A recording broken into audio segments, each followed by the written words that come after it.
गुरुपौर्णिमेनिमित्त Shri Shri 108 doctor Shambhuling Shivacharya Maharaj Shri Shri 108 Shri हावगी स्वामी मठ उदगीर या व्हिडिओत आपण शिवभक्ती पारायण शिवराज स्वामी हळीकर यांचे प्रस्तावना बघणार आहोत। असेच नवनवीन व्हिडिओसाठी श्री नागेश्वर जुंगा चॅनलला सबस्क्राइब करायला विसरू नका। आपण या आषाढ महिन्याच्या त्या ठिकाणी येणाऱ्या पौर्णिमेला शुक्ल पक्षामध्ये येणारी जी पौर्णिमा म्हणजे त्या पौर्णिमेला व्यास पौर्णिमा सुद्धा म्हणलं जातं आणि गुरु पौर्णिमा सुद्धा म्हणलं जातं। त्या व्यासानं 6 शास्त्र 18 पुराण निर्माण केलेलं होतं, पण त्या व्यासांना गर्व सुद्धा झालेला होता की सगळ्यामध्ये मोठे दैवत कोणतं आहे हे म्हणलं तर भगवान विष्णू असे त्या ठिकाणी तो व्यास काशीमध्ये जाऊन त्या ठिकाणी भगवान शंकराची निंदा करत होता।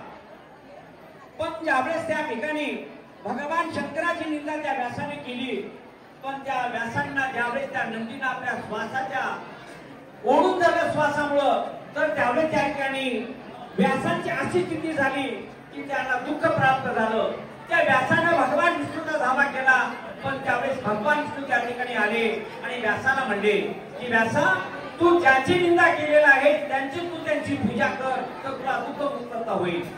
तशाच प्रमाणे त्या ठिकाणी व्यासाने भगवान शंकराची स्तुती केली आणि व्यास त्या दुःखातून मुक्त झाला। तशा प्रमाणे आपण या पौर्णिमेला सुद्धा या संसारमुखी सागरातून त्या ठिकाणी आपल्याला तारून जाण्याचा एकच नौका म्हणजे गुरुवर्य। या गुरुवर्याशिवाय आपल्याला तरुण उपाय नाही। संसारामध्ये आपल्याला चालत बोलत असताना त्या ठिकाणी आपल्या हातून त्या ठिकाणी कर्म बनतं आणि त्या कर्माची त्या ठिकाणी दुःखाची पुनरावृत्ती करायचं म्हणलं तर गुरुशिवाय त्यांना आपल्याला मोक्ष नाही आणि गुरुशिवाय आपल्याला मार्ग नाही।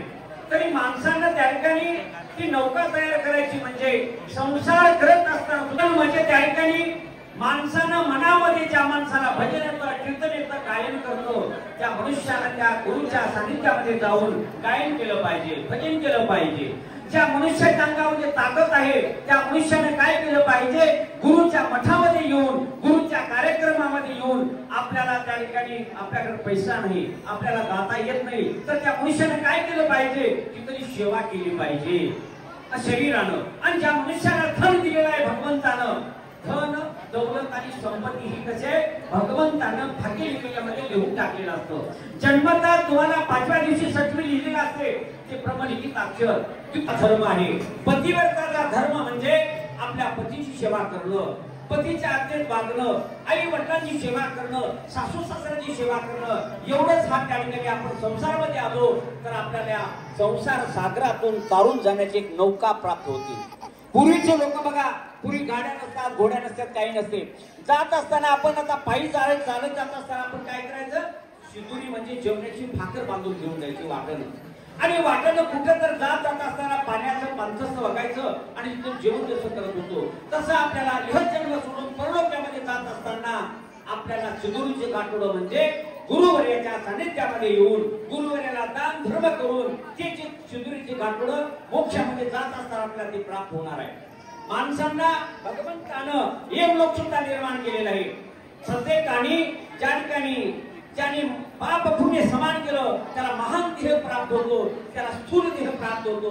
पण त्याच्याप्रमाणे आपल्याला स्थूल देह प्राप्त करायचं नाही, आपल्याला मानव देह करायचं तेव्हा साक्षात आम्हाला इथून आता मुक्ती प्राप्त झाली पाहिजे। म्हणून या ठिकाणी आपण गुरुवर्याच्या सानिध्यामध्ये यावं आणि गुरु ज्या ठिकाणी प्रत्येक महिन्याला अनुष्ठान करतात, जशी तुम्ही माय माऊली आपल्या लेकराचं संगोपन जसं करतात तसं गुरुवर्य तुमचं संगोपन करण्यासाठी महिना अनुष्ठान करतात। महिना अन्न न खाता हे अनुष्ठान करणं म्हणजे हे सर्व शिष्यांच्या उद्धारासाठी करताय। तर माणसांना हे काय गुरुला काय गरज आहे सांगा मला, जेणेकरून भोजन करणं कीर्तन लागावं। तसंच गुरुवर्याचं सुद्धा म्हणणं आहे की माझी जेवढी शिष्य मंडळी आहे ते सुद्धा चांगल्या सत्य मार्गाने वागावं, आपल्या स्वधर्माने वागावं।